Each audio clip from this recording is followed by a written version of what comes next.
Now, Echoes from Above covered something really interesting recently in his last video. If you've been covering this whole Juno, Yotta, Synapse, Evolve issue, essentially Graham Stephan has been silent during this entire time. And he covered something in this where us as content creators are essentially a voice, but Graham Stephan is one who has a voice of nearly 5 million. I'm sure that if you look across all of his other content platforms, right, Instagram, Facebook, TikTok, across all of it, he's probably around 5 million plus. He makes multiple millions a year. He doesn't say anything, right? Even though everyone knows that he promoted this project, he promoted Yada Savings. He probably has probably the largest voice out of all FinTubers, YouTubers in the finance space to talk about this, but he's silent.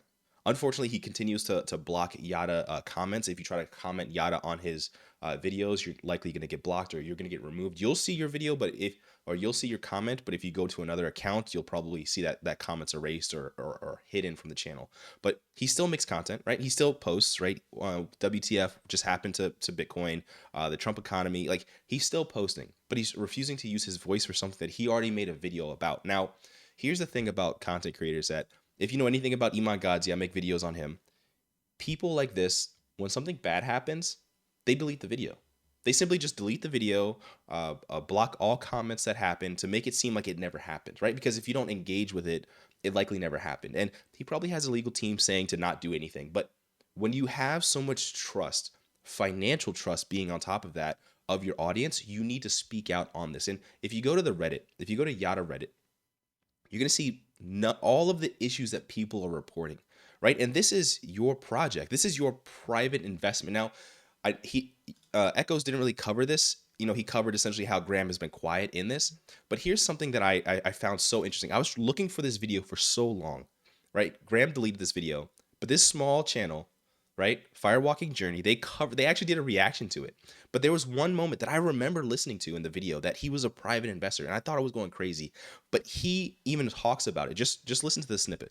And tell him how much I've been enjoying the app. Well, unbeknownst to me, Sebi asked if I was interested in investing in this company as an angel investor and taking a small piece of ownership during one of their first rounds of funding. Now, I've never done anything like this before, but I've always wanted to be involved in some sort of startup or some sort of concept that gets people to save more money. Now, I remember hearing that when it first came out, that I remember scratching my head thinking, like, can you do that? Like, it's okay for most people to, publicly disclose it, but this was like a 10 to 12 minute video that he fully published that you should go sign up to Yada, but he, had that sprinkle of I was a private investor that no one talks about that. I don't understand, but I feel like that's another layer of responsibility as a financial YouTuber who's covering finance, who's the voice for the people, to not come back and talk about, right? Like, this is your private investment now at this point. That shouldn't you outline your voice or your opinion to help the people who are struggling? Because again, not even on the subreddit. Go to my video where I posted the Synapse Evolve payout issues where people are having issues, right? Going down and just reading the comments, we're owed $70,000, but the complexities of this, it's a big legal battle to get your money, right? You put money in something that you believed was a bank that you can't get money out. I had a medical emergency, $7,000, but Evolve's only paying out 79 cents.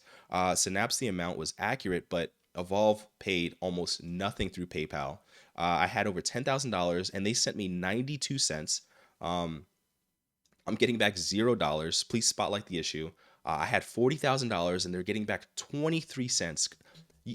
This is not a small amount of funds, right? This is a large, like, people trusted this as a banking institution, which they were advertising that this is a bank account and they were FDIC insured. I'll get into that later in the video. I got 56 cents out of my $750. I had $900 and they're giving me zero. Someone only had $27, but they're still getting zero. Remember, this is your money, and there's still ways for you to fight.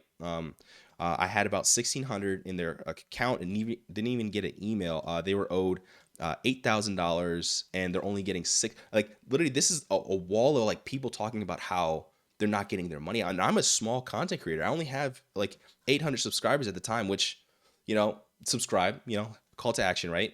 But just seeing this issue and seeing people with the largest voice on the platform, like Graham Stephan, Meet Kevin, Andre Jake, which actually, here we go. Meet Kevin, he talked about this only after CoffeeZilla made the video exposing Graham Stephan on how this YouTuber bank right here, right?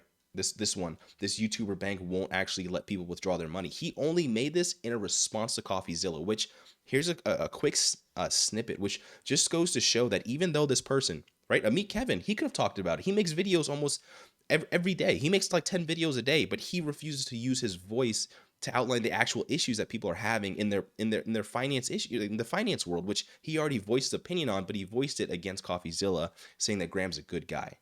Finance spaces, they partner with depository banks, and as a result, they're able to offer products or apps or services that may not otherwise exist. In the case of Yotta, that started with a sort of lottery system where the more you had deposited, the more you were able to earn over time, and it kind of devolved a little bit into gambling. And there's one thing that I know about Graham. Yeah, that's the thing where it's like Yotta now.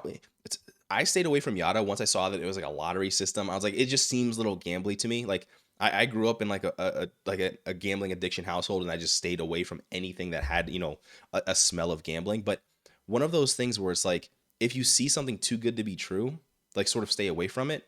But it's still your money if the person is advertising that it's FDIC insured. They have all of these legal entities behind them, but something like this happens and they're not claiming up with the government. Right now, Yotta is not like Yotta should be fighting for the money of its customers, right? Yotta shouldn't be pushing people to evolve. Yotta was the fintech that people set up their accounts with, which I'll get into that later in the video, but let's just finish up this one. And this is what I want to talk about. And then I got to bring up clear value tax here in a moment as well. But Graham is not a risk taker. Graham is a very honest person. We were really great friends for about 4 years, and I know he really wants what's best for the vast majority of people. I don't think he's a bad person. He would never recommend a knowingly bad product. And quite frankly, what's going on with Yotta isn't even Yotta's fault at the moment. Now, I'll talk about that in a moment. No, I'm not going to play his video, but one of the problems that having someone who has a voice like this saying that there's no, like, it's at the end of the day, it's going to be finger pointing, right? Everyone's going to point their finger and blame someone else. But if he's not willing to speak out, if Graham's not willing to speak out, and only small content creators like Echoes from Above, which even at the end of the day are still only able to get like 1,000. Remember, these are large content creators who are every time that they upload are able to get hundreds of thousands to millions of views every time that they upload because their audience base is so large. That could fix it, right? Just imagine if Graham Stephan were to make like, hey, day 1 until Yotta pays back its customers. Day 2 until Evolve pays back its customers. Just imagine that kind of microphone that large. But it's just one of those things. It's like disingenuous for like Meet Kevin to say that he's doing the right thing, because remember, Graham Stephan is still posting videos, but he's not speaking out, helping his audience that he already advertised to, and we already have like the video, which go and watch this, right? Because they do an amazing like breakdown here. I'm gonna mute it, but they do a full live reaction. If you want to go back and look into this video, right, of Graham Stephan buying a bank, I'll link it down in the description. But it goes to show that this was an ad, right? If you use your creator economy glasses, which I talked about in my live stream, and if you see how a creator is pushing their product, this is an ad.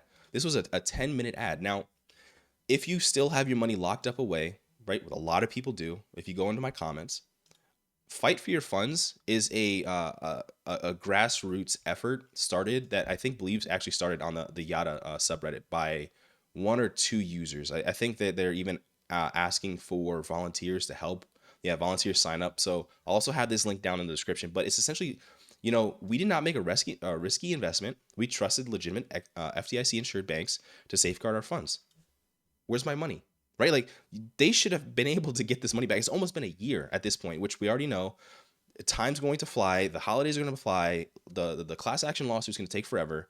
It's going to be years, but in times that Graham and other financial sponsors kept talking about this product and people didn't get their money out. Whether you were using Juno, whether you're using Yotta, having a fintech advertise that it's an FDIC product, which this is Yotta's homepage right now. Right now, I'm going to refresh it.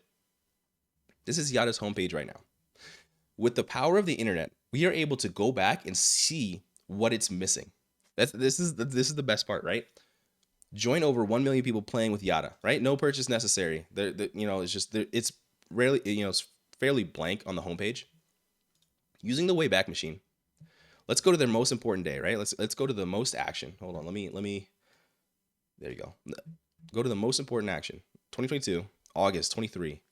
Let's just go on the first of the day. It doesn't matter what time, right? Let's see what's different about this, right? Let's see how much activity or what they deleted, right? Because that's essentially what happens in 2024. If something bad happened, you just delete it and you stop talking about it. Banking for winners. Now, play big games. Okay, so banking, the first word, banking, right? They said they're not a bank. But what's the first words that they say? A bank account that pays out a bank account. That's the first thing that they said, a bank account. So if you sign up with Yotta, they're advertising it's a bank account. Okay, let's keep going down. Oh, member FDIC. Member FDIC, is that on the oh no, it's gone. Right? It's nowhere to be seen. So they deleted it just to, cover their faces. Evolve, Bank and Trust is Evolve's presentation on the current day. No, it's not, right? Remember, this was on the homepage. This is the homepage using the Wayback Machine. Yotta is a financial tech. Okay, so Yotta is a fintech, not a bank. Banking services are provided with Evolve, Bank and Trust. Members FDIC.